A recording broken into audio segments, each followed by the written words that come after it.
Robert Hooke was a brilliant scientist, but we have no verified pictures or drawings that are definitely him. Was a petty squabble behind this man's visage being erased from history? Let's find out. Hello, and welcome to the Historical Science Channel. We hope you enjoy exploring the fascinating, lesser-known stories from the world of science. Best of all, no background in science or history is needed. Just an open mind and eager curiosity. Let's begin. Robert Hooke was an inventor, astronomer, naturalist, and physicist, a true polymath whose achievements spanned numerous fields. Among his many contributions, he refined or developed devices such as the Gregorian telescope, the microscope, air pumps, vacuum chambers, barometers, pocket watches, depth-sounding devices, and spring balances. He was the first to coin the term cell when describing microscopic structures and was also the mind behind Hooke's law, calculating the force required to compress a spring. His published works covered topics as diverse as optics and planetary motion. It is his work in the last two domains that put him in conflict with Newton. Hooke believed light was composed of waves, while Newton believed that it was composed of particles. Little did they know that they were both right. That wasn't the cause of what would turn formerly friendly colleagues into bitter enemies. Hooke claimed he conceived the law of gravitational attraction before Newton and mentioned it in correspondence. It is true that Hooke had postulated laws that were similar to what Newton would publish, but did not have a solid mathematical basis that Newton used when creating his own laws.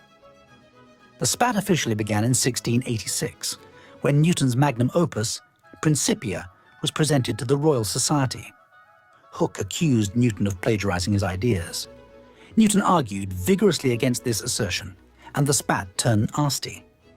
The details are beyond the scope of this video, but both men had a hand in figuring out the laws of gravity. Modern academics state that Hooke glimpsed at the truth, but Newton gave demonstration.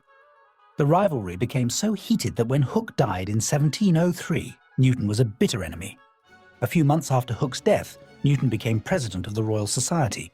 In 1710, the Society moved to new grounds, and as with all moves, some items went missing. One of those items was likely the portrait of Robert Hooke, Newton's old nemesis. Currently, there are no portraits of Hooke, and any images were created based off descriptions of his likeness.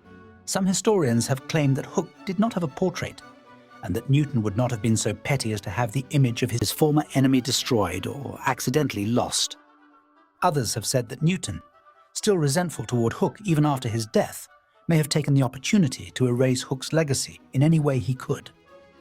By the time the Royal Society relocated, Newton wielded considerable influence, and the loss of Hooke's portrait, if it indeed existed, remains one of history's curiosities. Some believe it was simply a casualty of the move, while others argue it was a deliberate act.